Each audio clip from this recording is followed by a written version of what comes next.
Hi all. ఈ వీడియోలో వచ్చేసరికి in, out and in, out parameters గురించి చూద్దామండి. ఈ మోడ్స్‌లో మనం పారామీటర్స్ ఇస్తే ఏం జరుగుతుంది? ఒకవేళ అలా ఇచ్చినప్పుడు దాన్ని రూల్స్ ఫాలో అవ్వకుండా వేరేదేదైనా చేస్తే ఎటువంటి ఎర్రర్స్ వస్తాయి? ఎందుకు ఆ ఎర్రర్స్ వస్తాయి అనేది చూద్దామండి. అంతకంటే దానికి ముందు నేను ప్రీవియస్ వీడియోలో స్వాప్ చేసేటప్పుడు నేను పారామీటర్స్‌ని ఇన్, ఔట్ రెండిటిగా తీసుకున్నాను. ఎందుకు తీసుకున్నాను అనేది కూడా ఇది మొత్తం ఎగ్జిక్యూట్ అయ్యేటప్పుడు అంటే ఎండింగ్‌లో నేను రీజన్ అనేది చెప్తాననమాట.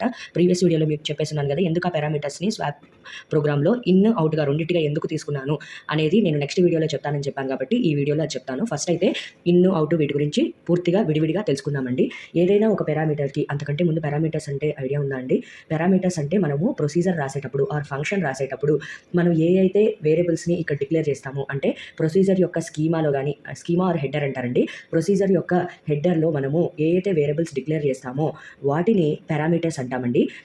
ఈ ప్రొసీజర్‌ని కాల్ చేసేటప్పుడు పంపించేటువంటి ఈ ప్రొసీజర్ నేమ్‌తో కాల్ చేసేటప్పుడు మనం పంపించేటువంటి వాల్యూస్‌ని ఆర్గ్యుమెంట్స్ అంటామండి. ఈ రెండిటికి డిఫరెన్స్ అదనమాట. ఓకే. మనం పారామీటర్స్‌లో PLSQLలో వచ్చేసరికి పారామీటర్స్‌ని మనము 3 మోడ్స్‌లో మనం డిక్లేర్ చేస్తామండి. ఫస్ట్ వచ్చేసరికి ఇన్, సెకండ్ వచ్చేసరికి ఔట్, థర్డ్ వచ్చేసరికి ఇన్, ఔట్ 2 అనమాట. ఓకే. ఫస్ట్ వచ్చేసరికి ఇన్ చూద్దాం. ఏదైనా ఒక పారామీటర్‌ని మనం ఇన్ అని డిక్లేర్ చేస్తే గనక ఆ పారామీటర్ అనేది will be read from it. అంటే ఆ పారామీటర్ యొక్క వాల్యూ అనేది మనం రీడ్ చేయగలుగుతాం. ఇలా రీడ్ చేయగలుగుతాం. ఓకే. కానీ cannot be write into it. ఆ పారామీటర్‌లోకి మనం ఏ వాల్యూని కూడా రైట్ చేయలేమనమాట. ఓకే. Clear with it. మనం ఏదైతే పారామీటర్ ఇన్‌గా ఇస్తామో దానిలో ఉన్న వాల్యూని మనం రీడ్ చేయగలుగుతాం గానీ, దానికొక వాల్యూని రీఅసైన్ చేయలేమనమాట. దానికొక వాల్యూని అసైన్ అనేది చెయ్యలేము. అంటే దానిలో వాల్యూ అనేది అసలు మనం నెక్స్ట్ తర్వాత రాయలేమనమాట. ఇక్కడ అదే ప్రోగ్రామ్ ఇచ్చుంటాను చూడండి. ఇక్కడ నేనేం చేశానంటే ఏకి నేను ఇన్ అని మోడిచ్చి ఏ వాల్యూని నేను అసైన్ చేద్దామని చూస్తున్నా. ఏకి ఒక వాల్యూని అసైన్ చేద్దామని చూస్తున్నా. ఇక్కడ ఖచ్చితంగా మనకి ఎర్రర్ అనేది వస్తుందండి. ఏమని ఎర్రర్ వస్తుందంటే A cannot be the assignment target. అంటే ఏని మనము అసైన్ చేసే టార్గెట్‌గా మనం యూజ్ చేయలేము అని ఎర్రర్ వస్తుందండి. ఇది వస్తుందని రావట్లేదా అని చూద్దాము. ఔట్ కూడా ఎక్స్‌ప్లెయిన్ చేసిన తర్వాత 2 కలిపి నేను మీకు ఎగ్జిక్యూట్ చేసి ఎర్రర్స్ ఏ విధంగా వస్తున్నాయి అనేది నేను చూపిస్తాననమాట. అలాగే మనం ఒకవేళ ఈ స్టేట్మెంట్ తీసేసేసి ఇది మనం ప్రింట్ చేయడానికి ఇచ్చామనుకోండి. ప్రింట్ అంటే ఏంటి? రీడింగ్. అంటే ఈ వాల్యూ ఉన్న ఈ వేరియబుల్‌లో ఉన్నటువంటి వాల్యూని రీడ్ చేసి ప్రింట్ చేస్తుంది. ఇలాంటి సందర్భంలో ఓకే. అండ్ ఆల్సో మీరు ఏదైనా క్యాలిక్యులేషన్ చేద్దాం అనుకుంటున్నారు అంటే ఇప్పుడు ఇదిగోండి ఇక్కడ ఒక వేరియబుల్ నేను డిక్లేర్ చేసుకున్నాను అనుకోండి. టెంప్ అనేటువంటి వేరియబుల్ డిక్లేర్ చేసుకొని ఈ టెంప్‌లో ఏం చేశానంటే temp equal to a+1. Okay. Temp is equal to a+1 ఇలా మనం యూజ్ చేసుకోవచ్చు. ఏదైనా క్యాలిక్యులేషన్‌లో కూడా ఏ వాల్యూని యూజ్ చేసుకోవచ్చు. ఎందుకంటే ఏ వాల్యూ మనం ఏమి మార్చట్లేదు. ఏ వాల్యూని రీడ్ చేసి ఆ వాల్యూతో పాటు మనం క్యాలిక్యులేషన్స్ అనేవి చేసుకుంటున్నాం. కాబట్టి ఇన్ని ఇచ్చినప్పుడు మనము ఏవైనా క్యాలిక్యులేషన్ చేసుకోవచ్చు, ప్రింట్ చేసుకోవచ్చు. కానీ మనం దాన్ని వాల్యూ అనేది దానికి అసైన్ చేయలేమనమాట. ఓకే. తర్వాత వచ్చేసరికండి ఇప్పుడు మరి వాల్యూని మనం రైట్ చేయలేము అన్నాం గదా! మరి ఇప్పుడు ఈ వాల్యూలోకి ఈ పారామీటర్‌లోకి ఒక వాల్యూ ఇస్తేనే కదా మనం దాన్ని ఆ వాల్యూని రీడ్ చేసేది. ఒకవేళ వాల్యూ ఇవ్వకుండా మనం రైట్ చేసుకోవడానికి వీలు లేకుండా మరి ఈ పారామీటర్ అసలు ఎందుకు యూజ్ అవుతుంది అనుకుంటే గనక దీనికి వాల్యూ అనేది ఇనీషియలైజ్ చేసుకోవచ్చండి. రీఅసైన్ చేయకూడదనమాట. ఓకే. ఇనీషియలైజ్ చేసుకోవచ్చు. రీఅసైన్ చేయకూడదు. ఇనీషియలైజ్ అంటే ఫస్ట్ మనం ఏదైతే వాల్యూ దానికి ఇస్తామో అది కూడా దీని కాలింగ్‌లో దాన్ని ఇనీషియలైజేషన్ అంటారండి. అంటే తర్వాత మనం ఆ ఇనీషియలైజ్ అయిన తర్వాత దాని వాల్యూని చేంజ్ చేయాలి అనుకుంటే దాన్ని రీఅసైన్‌మెంట్ అంటారనమాట. అలాంటి సందర్భంలో చేయలేము. ఇనీషియలైజ్ అయితే చేసుకోవచ్చు. మరి దీన్ని ఎప్పుడు ఇనీషియలైజ్ చేస్తాము అంటే at the time of calling this procedure అండి. ఈ ప్రొసీజర్‌ని కాల్ చేసేటప్పుడు మనం వాల్యూస్ పాస్ చేస్తాం కదా! ఆర్గ్యుమెంట్స్. ఆ ఆర్గ్యుమెంట్ వాల్యూనే దీనికి వాల్యూ అవుతుందండి. ఇనీషియలైజేషన్ వాల్యూ అవుతుంది. ఇప్పుడు ఈ ప్రొసీజర్‌ని కాల్ చేద్దాము. Example of 1 okay. ఇలా మనం 1 పాస్ చేసినప్పుడు ఈ ఆర్గ్యుమెంటే దీనికి ఇనిషియలైజేషన్ వాల్యూ అవుతుందండి. మనం ఇక్కడ ఏది ప్రింట్ చేస్తే 1 అనేది ప్రింట్ అవుతుందనమాట. టెంప్ వాల్యూ వచ్చేసరికి 1 + 1 2 అవుతుందనమాట. ఓకే. మనము ఎప్పుడైనా ఇన్ పారామీటర్స్‌కి ప్రొసీజర్ యొక్క కాలింగ్‌లో పాస్ చేసినటువంటి ఆర్గ్యుమెంట్ వాల్యూయే దానికి అసైన్ అయ్యి ఉంటుంది తప్పించి మళ్ళీ మనం రీఅసైన్ చేయడానికి అంటే రాయటానికి మళ్ళీ రైట్ చేయడానికి మనకి వీలనేది కుదరదనమాట. ఆ తర్వాత ఔట్ పారామీటర్‌లోకి వచ్చేసరికి అవుట్ మోడ్‌లో ఉన్నటువంటి పారామీటర్ యొక్క వాల్యూని మనం రీడ్ చేయగలము. అలాగే ఆ వాల్యూని మనం రైట్ చేయగలం కూడా. ఓకే. అండ్ ఇక్కడ గుర్తుపెట్టుకోవాల్సింది ఏంటంటే ప్రతి పారామీటర్ కూడా ఇన్ అనేటువంటి మోడ్‌తో డిఫాల్ట్‌గా అసైన్ అయ్యి ఉంటుందండి. మీరు అవుట్ అని ఇచ్చినా సరే అది డిఫాల్ట్‌గా ఇన్ కూడా యాడ్ అయ్యి ఉంటుంది. అంటే మీరు అవుట్ అని ఇచ్చినటువంటి వేరియబుల్ అవుట్ అని ఇచ్చినటువంటి పారామీటర్ ఇన్ గాను, అవుట్ గాను 2 మోడ్స్‌లో ప్రవర్తిస్తున్నారు అనమాట.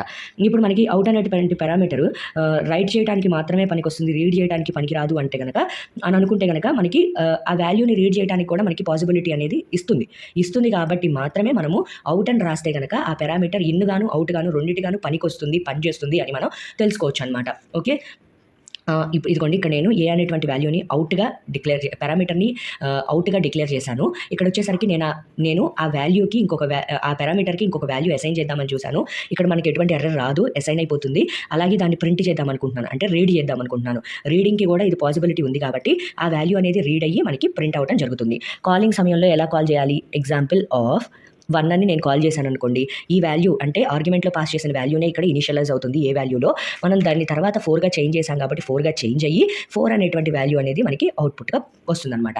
ఇలా మనకి అవుట్ అని రాస్తే ఆ పారామీటర్ ఇన్, అవుట్ రెండిటిగా పనిచేసి రీడ్ చేసుకోవడానికి, రైట్ చేసుకోవడానికి కూడా పనికొస్తుందనమాట.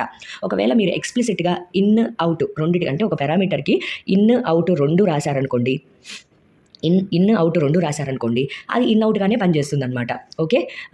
ఇదే మీకు లాస్ట్ స్వాప్ వేరియబుల్‌లో కూడా నేను ఇన్, అవుట్ 2 రాసి చూపించాననమాట. ఓకే. దాన్ని మీకు ఎగ్జిక్యూషన్ టైమ్‌లో కూడా నేను చూపిస్తాననుకోండి. ఓకే. ఒకవేళ మనం we don't give any mode అంటే ఏ మోడ్ ఇవ్వకుండా జస్ట్ ఇలా డిక్లేర్ చేసేసామనుకోండి పారామీటర్‌ని. ఇలా డిక్లేర్ చేస్తే డిఫాల్ట్‌గా మీకు చెప్పేస్తున్నాను కదా! ప్రతి పారామీటర్ కూడా ఇన్ అనేటువంటి మోడ్‌తో అసైన్ అవుతుంది అని చెప్పాను కదా! అలాగే ఆ పారామీటర్స్ ఏ మోడ్ ఇవ్వనటువంటి పారామీటర్స్ అనేది ఇన్ మోడ్‌గా డిఫాల్ట్‌గా అసైన్ అయిపోయి ఉంటాయి. ఆ వాల్యూస్ అనేవి మనకి రైట్ చేసుకోవడానికి పనికి రావన్నమాట. ఓకే. ఇప్పుడు ఈ ఎర్రర్స్ అన్నీ కూడా ఒకసారి మీకు ఎగ్జిక్యూట్ చేసి చూపిస్తానండి.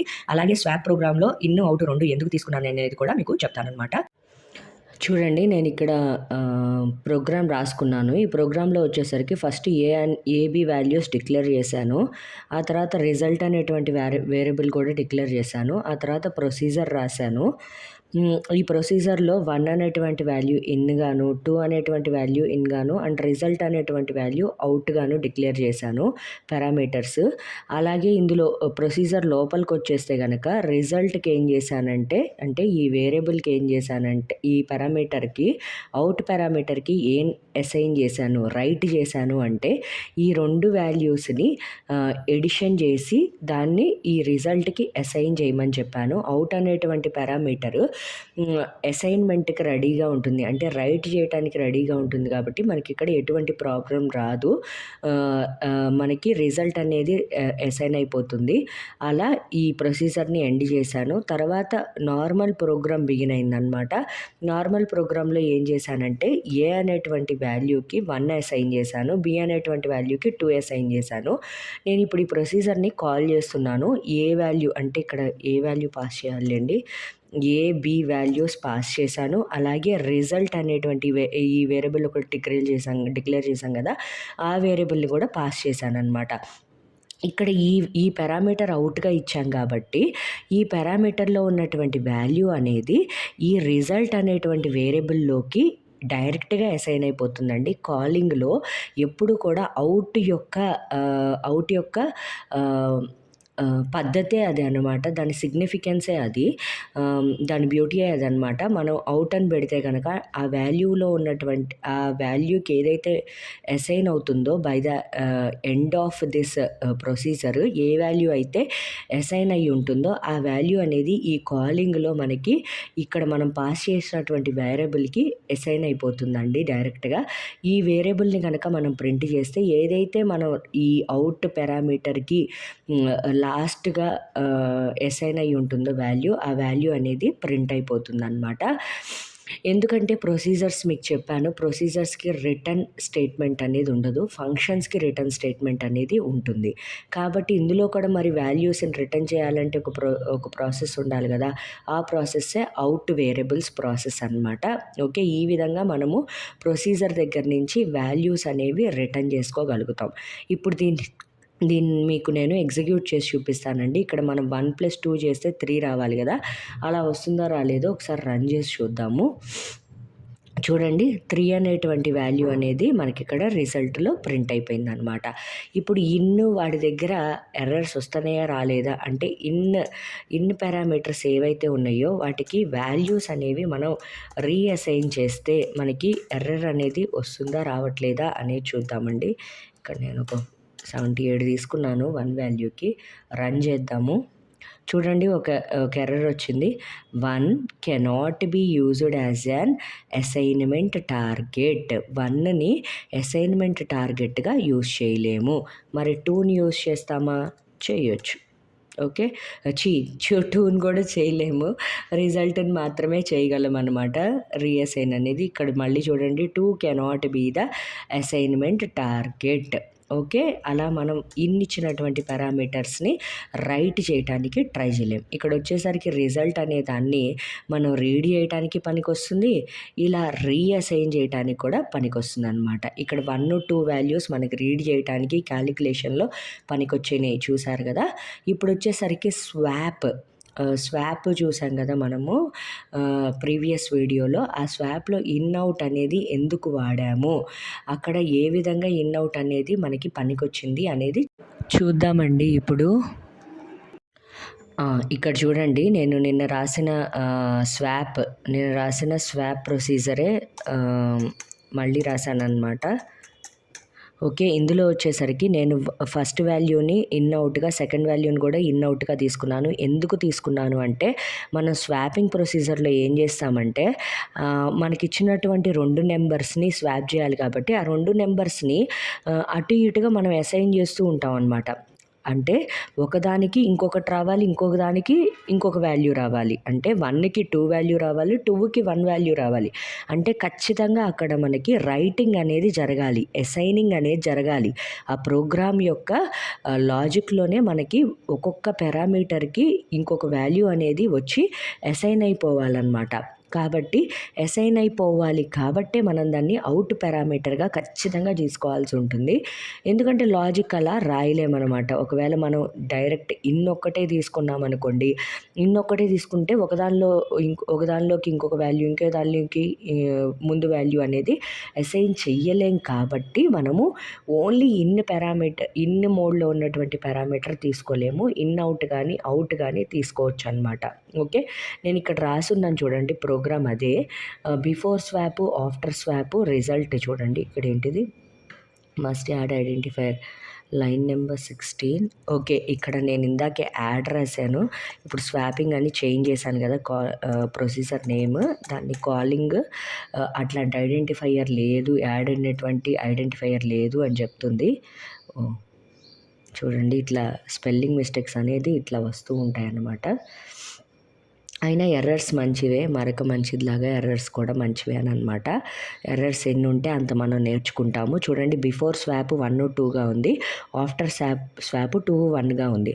మనం ఒకవేళ ఈ అవుట్ ఇవ్వకుండా ఉత్తి ఇన్ అని ఇస్తే ఏం జరుగుతుంది? ఇందాక మనం ఎర్రర్స్ చూసాం కదా, అసైన్ చేయలేరు మీరు, అసైన్మెంట్ టార్గెట్గా యూజ్ చేయలేరు వాటిని మీరు అని మనకి ఎర్రర్స్ అనేది వస్తుంది. చూడండి, ఇక్కడ 1 cannot be the assignment target. Okay. 1 cannot be the assignment target అనేది మనకి ఎర్రర్ అనేది వస్తుందన్నమాట. కాబట్టి ఇలా మనము ఖచ్చితంగా పారామీటర్స్ వాల్యూస్లో నుంచి వాల్యూస్ని చేంజ్ చేసేటువంటి లాజిక్ ఉంది అని అంటే కనుక వాటిని ఖచ్చితంగా మనం అవుట్ పారామీటర్స్గా కానీ ఇన్, అవుట్ పారామీటర్స్గా కానీ మనం డిక్లేర్ చేసుకోవాల్సి ఉంటుందన్నమాట. ఇప్పటికైతే ఇదే అండి ఈ వీడియో కనుక మీకు హెల్ప్ఫుల్ అనిపిస్తే ప్లీజ్ ఈ వీడియోని లైక్ చేయండి. లైక్ చేస్తేనే మన వీడియో అందరికీ నోటిఫై అవుతుంది. అలాగే మన ఛానల్కి సబ్స్క్రైబ్ చేసుకోండి. అలాగే మీ ఫ్రెండ్స్తో ఈ వీడియోని షేర్ చేసుకోండి. మన ఛానల్లో ఇంకా జావా వీడియోస్ ఉంటాయి, అండ్ నా డైలీ రొటీన్ వ్లాగ్స్ ఉంటాయి, కుకింగ్ ఉంటుంది, అన్నీ ఉంటాయి. మీకు ఎడ్యుకేషన్ కావాలంటే ఎడ్యుకేషనల్ వీడియోస్ ఉంటాయి, కొంచెం ఫీల్ అవుదామంటే ఎంటర్టైన్మెంట్ వీడియోస్ కూడా ఉంటాయి. ఒకసారి చెక్అవుట్ చేయండి. ఓకే. Thank you all.